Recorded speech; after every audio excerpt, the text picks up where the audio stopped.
Praise the lord. మన పరిశుద్ధుడు మన రక్షకుడైనటువంటి యేసుక్రీస్తు వారి శక్తి కలిగిన నామంలో ఈ రోజున దేవుని వాక్యం నాకు ప్రతి ఒక్కరికి దేవుని పేరట ప్రైజ్ ద లార్డ్ వందనాలు. ఈరోజు దేవుని వాక్యంలోనికి వెళ్లే ముందు మోషే ఒకనొక సందర్భంలో ఏమని మాట్లాడతారంటే, దేవుని దృష్టికి మీరు కీడైనటువంటి దానిని చేస్తారు అని దేవుని ప్రజలతో అంటాడు. బాగానే ఉంది, కానీ దేవుని దృష్టికి కీడైన దానిని చేయటం ఏంది? దేవునికి కీడు అనేది కలిగేది మనుషుడు ఏది చేస్తాడు? ఒకవేళ మనుషుడు ఏదన్నా చేస్తే అది దేవునికి కీడు ఎట్లయితుంది? ఆయన మొదటే దేవుడు, కీడు దేవుడు చేయాలి, కానీ మనుషుడు దేవునికి చేసేది అది కూడా కీడు ఎట్లాగైతుంది? కీడు నాశనము ఎట్లాగైతుంది? మోషే అంటా ఉంటాడు. అయితే ఆ మాటలో లోతుగా మనం అర్థం చేసుకుంటే అందులో ఏమున్నదంటే దేవుని వాత్సల్యత కనపడుతుంది. దేవుని వాత్సల్యత మనుషుని మీద ఏం లేదు పెద్దగా. అందులో మనం బుర్ర బద్దలు కొట్టుకొని ఆలోచన చేసి అంతగా ఏమీ లేదు.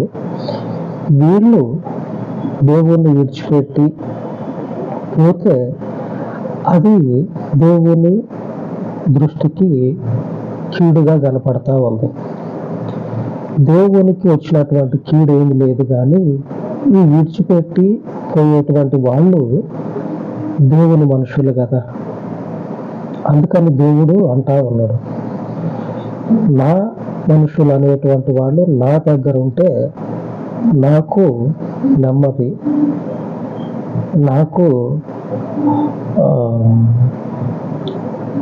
క్షేమం. అంతేగాని వీళ్ళు నన్ను విడిచిపెట్టి వేరే వేరే తోవల్లోకి పోతే అక్కడ వచ్చేటువంటి ఆపదలో వాళ్ళకి కలుగుతాయేమో, కానీ వాటిని చూసి నేను తట్టుకోలేను అని దేవుని ఉద్దేశం. అందుకే పిల్లలు తల్లిదండ్రులు విడిచిపెట్టి తిరిగితే బాధపడే తల్లిదండ్రులే, ఆ పిల్లలకు తెలియదు వీళ్ళు బాధపడతారని, కానీ బాధపడేది మాత్రం తల్లిదండ్రులే. అదే టైంలో దేవుడు కూడా మన గురించి బాధపడతా ఉంటాడు. కీడైనటువంటి దానిని దేవునికి మనం చేస్తా ఉన్నమాట.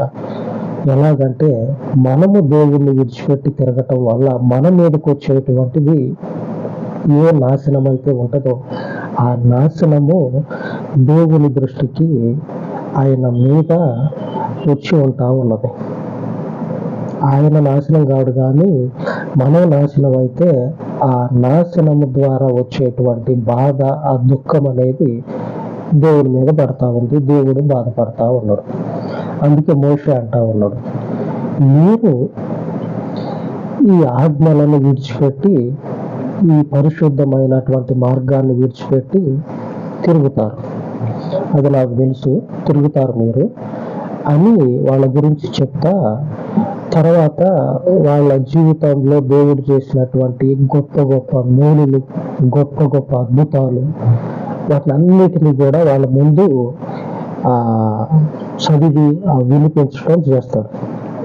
మొత్తం ఆ బుక్ను తెరిచి పెడితే ఎట్లాగుంటుందో, తెరిచిన పుస్తకం అంటారు కదా, అట్లాగా దేవుడు చేసిన కార్యాలను అన్నిటిని కూడా వాళ్ళ ముందు మోషే చదివి వినిపిస్తాడు. అక్కడ ఈ మాట చెప్తాడు, చదువుకుందాం ఒకసారి. ఈరోజు మన వాక్యం అర్థం కావాలంటే వీళ్ళ దగ్గర నుంచి మనం మొదలు పెట్టాలి. ద్వితీయోపదేశకాండము 31వ అధ్యాయము 29వ వచనం. ఏలయనగా నేను మరణమైన తర్వాత మీరు బొత్తిగా చెడిపోయి నేను మీకు ఆజ్ఞాపించిన మార్గమును తప్పుదురనియు ఆ దినముల అంతమందు కీడు మీకు ప్రాప్తమగుననియు నేను ఎరుగుదును. మీరు చేయు క్రియల వలన యెహోవాకు కోపము పుట్టించినట్లుగా ఆయన దృష్టికి కీడైన దాన్ని చేయుదురు. ఆయన దృష్టికి వీళ్ళు కీడైనటువంటి దానిని చేస్తారంట. నిజమే, దేవునికి కీడు తగలటం ఏంది? దేవుడే ఇంకొకరికి కీడు తలపెట్టాల దేవుడు అయితే, మరి అంతే కదా. చిన్నపిల్లలు కానీ లేకపోతే తల్లిదండ్రులు చిన్నపిల్లల్ని మందలిస్తారు, కొడతారు అవసరమైతే.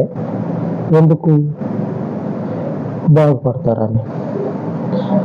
దేవుడు కూడా ఇక్కడ అదే పరిస్థితి ఎదురవుతా ఉన్నది. కీడైనటువంటిది ఏదైతే ఉంటుందో అది ఈ ప్రజలు కనుక అనుసరించారంటే వాళ్ళ మీదకి వచ్చేటువంటి ఆపదలన్నీ కూడా దేవుని మీద పడి దేవుడు బాధపడేటువంటి పరిస్థితులు వస్తాయి. అయితే నిజానికి బాధపడేది దేవుడే. బాధపడినప్పుడు ఆయన ప్రజలతోటి చెప్తా ఉన్నాడు. వీళ్ళు ఖచ్చితంగా తోవ తప్పుతారు. ఎందుకంటే వాళ్ళ బుద్ధి, వాళ్ళ ఆలోచనలు అన్నీ కూడా మొదటి నుంచి వంకరగానే ఉన్నాయి. అద్భుతం జరిగినప్పుడు దేవునికి ఎంత దగ్గరగా ఉంటామో ఆ తర్వాతి రోజుల్లో కూడా అదే దగ్గరగా దేవునికి ఉండాలి. అంతే విధంగా దేవునికి ఉండాలి. దేవుడు కోరుకునేది కూడా అదే. మందలించి వాళ్ళకి సరి అయినటువంటి తోవను చూపిస్తే ఆ రోజుల్లో కూడా దేవునితో నడిచే ఆ రోజుల్లో కూడా సరి అయినటువంటి మార్గాన్ని చూపిస్తే అక్కడికి కూడా దేవుడు ఎంతో వారిని మందలించి చేసినా సరే చివరికి వచ్చానికి వాళ్ళు అన్నట్లుగా దేవుడు అనుకున్నట్లుగా మోషే చెప్పినట్లుగా ఈ త్రోవని, ఈ మార్గాన్ని విడిచిపెట్టిపోతారు. మొదటి నుంచి అయినా సరే దేవుని మార్గము, దేవుని యథార్థత కలిగినటువంటి మనుషునికి జీవాన్ని ఇచ్చేటువంటి మార్గము, వాక్యము, దేవుని మాట అని ఉన్నదే కానీ ఎక్కడ కూడా మతం అని కానీ ఇదొక మతానికి సంబంధించినటువంటి ఈ కట్టడాలని కానీ ఎక్కడ లేవు. ఒక మనుషునికి ఇక్కడ మన లేఖనంలో చదువుకున్నట్లయితే కనపడతా ఉంది, దేవుడు మీకు ఆజ్ఞాపించినటువంటి మార్గాన్ని తప్పుతారు మీరు. మోషే చెప్తా ఉన్నాడు, దేవుడు మీకు చూపించిన ఈ మార్గాన్ని మీరు తప్పుతారు, నాకు తెలుసు అది. కాబట్టి మీరు ఏం చేస్తారంటే మందలించిన తర్వాత, శిక్షించబడిన తర్వాత బుద్ధి తెచ్చుకొని దేవుని మార్గంలో ఉంటే బాగుపడతారు. లేదా ఈ ఆజ్ఞలను విడిచి తిరిగితే కీడు అనేది తెచ్చి మీద పెట్టుకుంటారు. కాబట్టి ఈ ఆజ్ఞల మార్గాన్ని విడవకుండా అనుసరించుకుంటూనే ఉండండి, మీకు నెమ్మది కలుగుతుంది. ఆమేన్. దేవునికి స్తోత్రం కలుగును గాక. నెమ్మది కలుగుతుంది.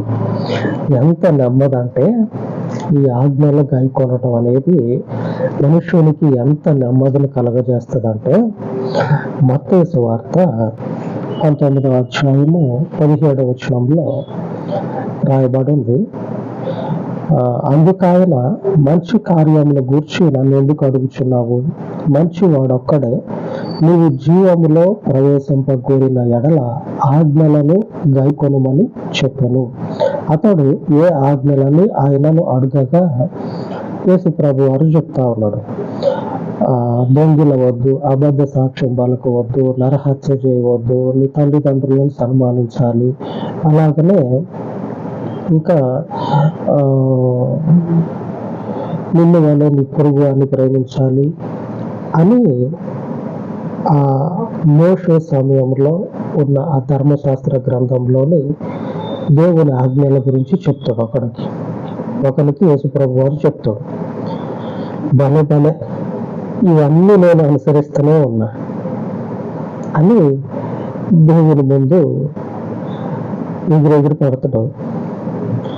వాడిని చూసి దేవుడు ఏమంటాడంటే, నీకు అంత బాగానే ఉంది, నీకు ఒకటి తక్కువ ఉంది, నువ్వేం చేస్తావంటే మంచి సుష్టుగా వెళ్ళి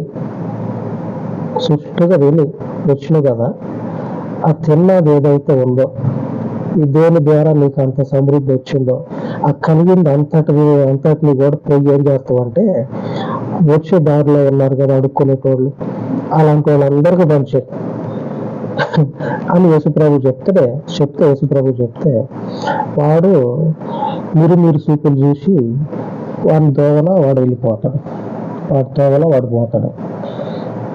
అయితే ఈరోజు మన వాక్యాన్ని ధ్యానించుకుందాం. ఆజ్ఞలు అనేవి మనుషుల్ని జీవంలోనికి నడిపిస్తాయి, నిత్య జీవంలోనికి నడిపిస్తాయి. వాడు కూడా వచ్చి ఏమని అడిగిందంటే, నేను జీవంలోనికి ప్రవేశించాలి, నేనేం చేయాలి? యేసు ప్రభు ఆజ్ఞలు చెప్పిన తర్వాత వాడు అన్ని అనుసరిస్తూనే ఉన్నా, నాకు ఒకటి తక్కువ అయిందని చెప్పానని దేవుని ద్వారా వాడు హెచ్చరించబడతాడు. తర్వాత వాడు ఏం చేస్తాడంటే, ఆ మాటని అంగీకరించేటువంటి మనస్సు లేక దేవుడి ముఖాన్ని కొట్టేసి వెళ్ళిపోతాడు. ఇది ఈరోజు మన వాక్య ధ్యానము. ఈ వాక్య ధ్యానంలో వానికి ఒకటి తక్కువైందని యేసు ప్రభు చెప్తా ఉన్నాడు. ఈరోజు మనకి కూడా ఒకటి తక్కువైంది. నిత్య జీవంలోనికి మనం ప్రవేశించాలి అని అనుకుంటే మనకు ఒకటి తక్కువైంది. ఏమి తక్కువైందా అని అనుకుంటా ఉన్నారా? ఏమి తక్కువైందంటే, ఆజ్ఞలన్నీ అనుసరిస్తూనే ఉన్నాం. మనలో అంత కలిగినటువంటి వాళ్ళు ఎవరూ లేరు. ఉన్నటువంటి వాళ్ళందరూ కూడా మామూలుగా ఉన్నది అంటే ఉన్నది అంతే. పెద్ద ధనవంతులు కూడా కాదు, మామూలు బతుకులు మనవి. ఇప్పుడు మనల్ని అడిగితే ఇవన్నీ నేను అనుసరిస్తూనే ఉన్నా అని చెప్పానని మనం అంటాం. కానీ యేసు ప్రభు అంటా ఉన్నాడు, నీకు ఒకటి తక్కువైంది. ఈ ఆజ్ఞలో మోషే సమయం నుంచి యేసు ప్రభు సిలువ వేయబడక ముందు వరకు ఉన్నాయి. సిలువ వేయబడక ముందు వరకు ఈ ఆజ్ఞలు ఉన్నాయి. సిలువ వేయబడిన తర్వాత ఇంకొక ఆజ్ఞ కొత్తగా వచ్చింది. ఆ ఆజ్ఞ మనకి జీవాధారం, మన జీవానికి ఆధారము. అటు తర్వాత ఈ ఆజ్ఞలు మనం అనుసరించాలి. మనకి తక్కువ అయింది ఏంటంటే, యేసు ప్రభు మనకి ఆ ధనవంతునికి ఎలాగైతే చూసి చెప్పిండో, నీకు ఒకటి తక్కువగా ఉన్నది అబ్బాయి, నీకు ఒకటి తక్కువగా ఉన్నది, ఆ తక్కువ దాన్ని నువ్వు సరి చేసుకుంటే నువ్వు జీవంలోనికి అడుగు పెడతావు అని దేవుడు చెప్తాడు. ఇప్పుడు మనకి దేవుడు చెప్తా ఉన్నాడు, నీకు ఒకటి తక్కువైంది. ఏమి తక్కువైందంటే, మార్కు సువార్త 16వ అధ్యాయము 16వ వచనంలో రాయబడి ఉన్నది, నమ్మి బాప్తీసం పొందిన వాడు రక్షింపబడును, నమ్మని వానికి శిక్ష విధింపబడను. ఆ నమ్మనటువంటి వాడే ఆ మిరిమిరి సూపులు చూసిపోయింది కదా, వానికి శిక్ష విధింపబడుతుంది. ఆ శిక్ష విధించబడేటువంటి మనుషుల మధ్యలో మనం ఉంటే మన మీదకి కూడా శిక్ష విధించబడుతుంది, శిక్ష మోపబడుతుంది. కాబట్టి తక్కువైంది ఇది అని దేవుడు మీకు చెప్తా ఉన్నాడు. బాప్టిస్మము లేదా మీకు, లేకపోతే తప్పకుండా బాప్టిజం తీసుకోండి. జీవములోనికి ప్రవేశించాలి అంటే ఆజ్ఞలు కాదు, ఇప్పుడు ఆజ్ఞలతో పాటు ప్రధానమైనది రక్షణ. ఇప్పుడు ఈ రక్షణ ఉన్న తర్వాత ఆజ్ఞలను మనం అనుసరించాలి. ఆమె దేవుడు మనకు చెప్తా ఉన్నాడు, తక్కువైంది ఏంటంటే మన జీవితానికి రక్షణ.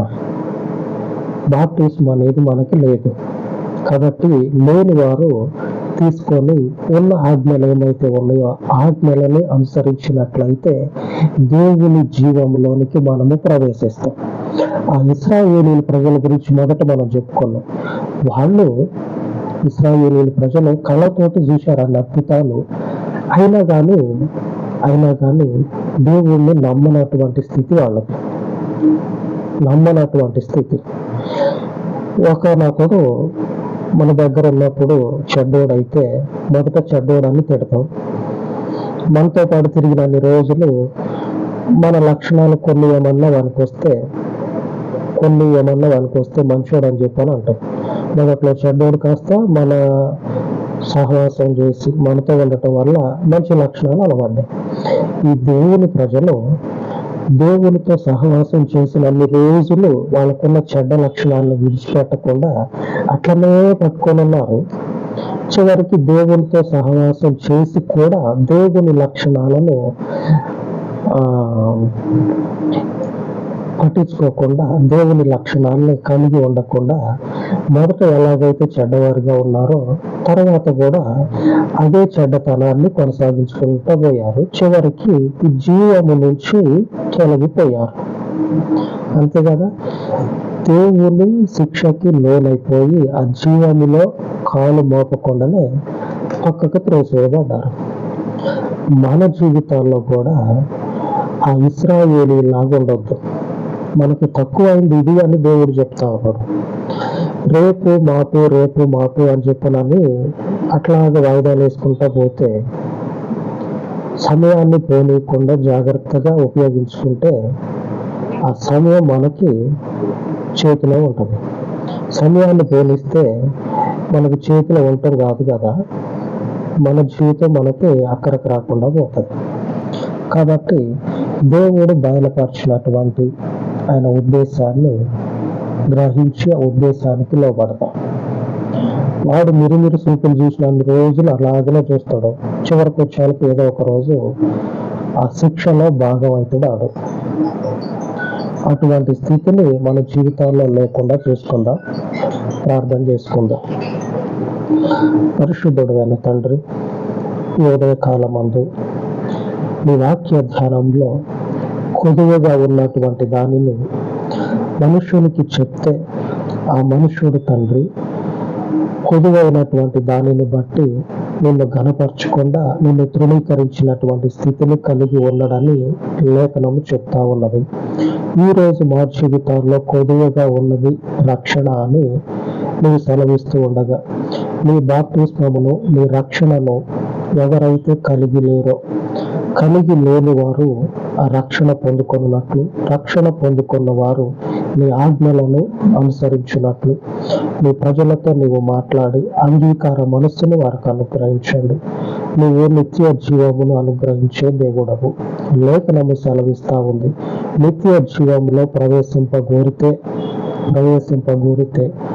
ఆజ్ఞలను అనుసరించాలని నీవు చెప్పిన ప్రతి మాట కూడా సత్యము. అదే మార్గంలో నీ రక్షణ మరీ నిశ్చయముగా అవసరమై ఉన్నది.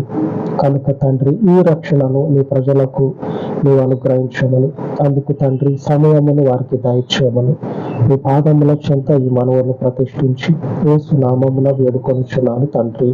ఆమేన్, ఆమేన్. మన పరిశుద్ధుని కృప నిత్యము మనకు తోడై ఉండి మనలను నడిపించును గాక. ఆమేన్, ఆమేన్.